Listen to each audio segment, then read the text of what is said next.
เขาต้องยอมรับความจริงได้แล้วนี่มันชีวิตเขาความรักของเขาใครจะไม่เข้าใจก็ช่างดิสรุปแล้วไปเรื่อง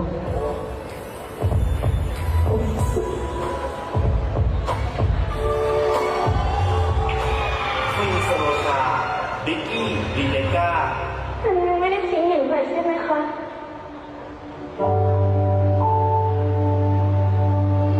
เอาอย่างนี้ทุกคนอื่นไม่ได้ไปไหนไม่บอกนะคะแต่แค่อยากเห็นลิมิตแบบนี้ตรงนี้ไม่ต้องสะท้อนอะไรเลยได้ไหม